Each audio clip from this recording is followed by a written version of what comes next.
pessoal, e aí galera, beleza? Vamos para mais um vídeo aqui do nosso canal. Galera, quarto episódio de X-Men 97. Mais um episódio. Caiu sim um pouco a qualidade, evidentemente, do episódio, né? Isso é comum numa série que evidentemente tem vários episódios, vários capítulos, evidentemente isso pode acontecer, certo? Mas teve muita referência, teve muita coisa legal, muita coisa interessante, né? E a forma de como ele foi dividido também, ficou até legal de se ver, ficou até interessante. Eu quero comentar isso com vocês, beleza? Mas antes de mais nada, velho jabá, curta, comente, compartilha, se inscreve no nosso canal! Siga nas nossas redes sociais, Facebook, Instagram e Twitter. Segue a gente, galera, para que a gente possa alcançar mais e mais inscritos e assim então conseguir alcançar um público maior aqui no nosso canal, né? Porque aqui nós temos cultura pop e música exclusivamente para vocês e evidentemente para aqueles novos seguidores que chegarem. Então espalha geral, curta, comenta e compartilha. Contamos com vocês. Vamos falar então desse quarto episódio que teve algumas easter eggs e algumas referências interessantes que eu quero comentar com vocês. Vamos lá.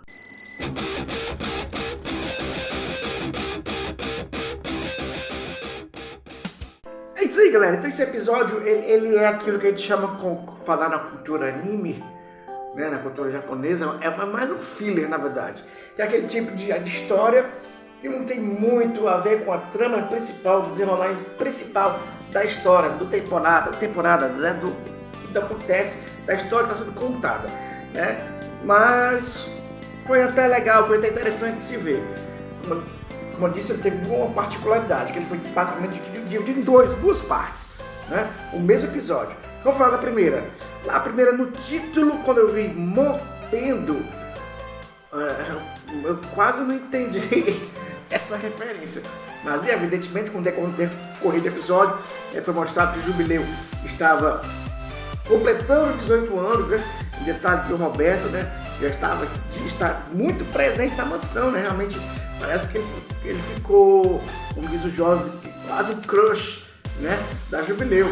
Então os X-Men reunidos querem comemorar o aniversário do Jubileu, mas o Magneto se preocupa, evidentemente, como bom líder, dessa exposição que os mutantes, principalmente os X-Men em relação ao público de fora. Então ele não permite que a Jubileu saia de casa e vá comemorar no shopping, por exemplo. Lembrando que foi no shopping onde eles se conheceram e houve aquela confusão, houve sentinelas, e evidentemente é muito compreensível que o Magneto queira evitar aparições públicas, né, dos X-Men. Então evidentemente que Jubileu, quando sendo uma jovem cheia de energia, de gás e vontade, querendo comemorar seu aniversário, né, não aceita isso e vai pro quarto dela junto com o Roberto para descansar, enfim, para conversar. E nesse momento você vê um videogame. Ela vê um videogame e esse videogame então é o Motendo, né? E depois então que se revela que eles são, digamos, possuídos pelo videogame, que é uma coisa que a galera tem falado muito e realmente é a facilidade de que as ameaças entram dentro da mansão, de como, por exemplo, aquele videogame foi parar lá, né? Então ela e então o Roberto são carregados para dentro do videogame, fazendo sim uma clara referência a Jumanji, né? E também Motendo, aí você vai entender que é uma referência, um trocadilho, na verdade, relacionado a Nintendo, que foi uma das grandes empresas desenvolvedoras de videogames da década de 90, certo? Evidentemente ainda está em atividade, mas aí você entende que aí nesse caso Mojo aparece, que apareceu nas primeiras temporadas dos X-Men, que é uma ameaça de uma outra dimensão, que tem a mania de fazer transmissões de TV, pegando as pessoas e fazendo elas participar de um jogo. Então nesse caso ele evolui, entre aspas, né? Fazendo que as pessoas viessem a participar do videogame, do jogo que ele manipulava, né? Uma coisa interessante também de se ver é que ele aparece bem magrinho, e o detalhe da animação que eu gostei de ter observado também é que ele sempre foi um personagem muito gordo, enorme, e esse ele aparece bem seco, né? Bem magrelo, mas com as pelancas assim, já caindo, evidentemente, porque perde, ganha muito peso, ganha e perde de repente, as peles ficam elásticas, né, e acabam ficando bem flácidas. E aí isso é tratado no episódio. Eu achei isso legal, achei isso interessante. E evidentemente então isso é mostrado, Jubileu e Roberto participando desse jogo macabro, sinistro de videogame que o Mojo estava manipulando ele. E um detalhe interessante é que aparece uma outra personagem que ajuda Jubileu e Roberto.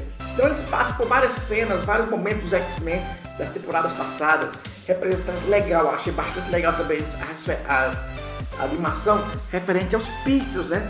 Que era muito comum no videogame da época, então tem várias imagens pixelizadas. Achei isso bem interessante, assim, achei isso bem realmente diferente e legal, né? Isso sendo retratado realmente na animação, isso sendo demonstrado na animação, como foi demonstrado. Eu achei isso bem legal, bem interessante. E evidentemente no desenrolar, Mojo, eles vão passando de fase, o Mojo fica irado, né? Porque a personagem secreta ajuda eles novamente, ele fica irado, volta a ficar gordo, volta a ficar enorme, né? E ele mesmo se apresenta como sendo o chefão final do próprio game, do próprio jogo. E lógico que tem aquela plateia, assim como acontecia como ele fazia com a transmissão de programas de TV. Também tem a plateia que contempla tudo. E nesse inteirinho, evidentemente, a personagem secreta se revela, mostrando ser a própria Jubileu, mas sendo evidentemente a Jubileu mais velha, uma Jubileu mais experiente, evidentemente, com muito mais domínio dos poderes. Ensina a Jubileu alguns truques, né? Que ela aprende na hora e já, evidentemente, junto com a sua versão mais velha, acaba aprendendo, soltando novos poderes, uma forma diferente de manipular seus poderes, e eles acabam saindo do jogo, né? Se escapando dessa armadilha do Mojo, que mais uma vez tentou pegar alguns dos X-Men e fazer um tipo de jogo com eles. Como eu falei, esse episódio foi dividido em duas partes, né? Motendo e teve outro, Vida e Morte, Morte e Vida. E daqui é focado, na verdade, no conflito da Tempestade, que perdeu seus poderes. Eu tinha encontrado o Forge no final do episódio anterior, na cena pós-crédito, né? E o Forge que ele tenta ajudar a Tempestade a retomar seus poderes, né? E é legal, é interessante, uma coisa que logo ele revela que, na verdade, a arma que o Executor X, a tecnologia que foi utilizada na arma dele, é a mesma tecnologia dos Colares. E ele revela para a Tempestade, né, que ele foi um dos responsáveis pela criação dos Colares. Então, evidentemente, ele se mostrou querendo ajudar, talvez de uma forma arrependida, talvez de uma forma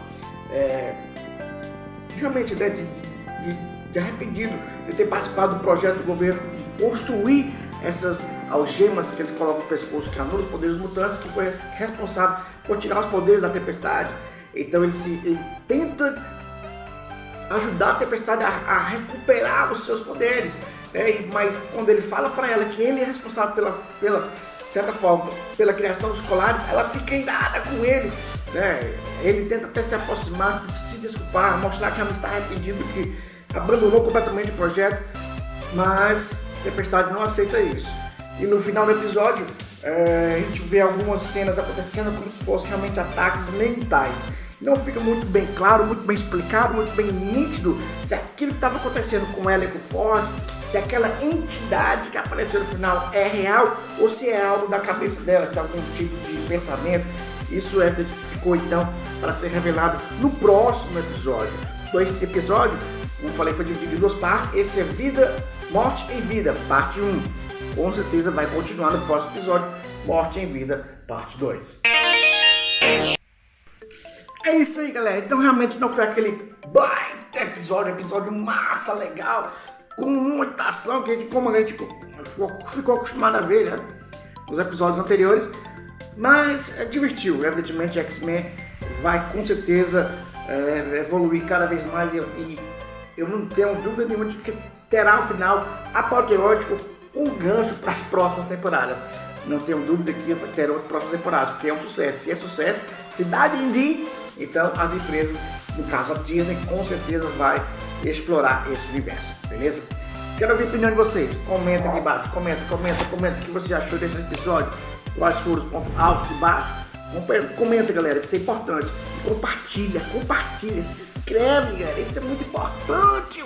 A gente que trabalha aqui no YouTube, a gente produz conteúdo, a gente precisa de mais, de uma coisa tão simples, que é o curtir de vocês e também se inscrever aqui no canal e seguir a gente no Instagram, no Twitter, em todas as redes sociais. Conto com a ajuda de vocês. Valeu, pessoal!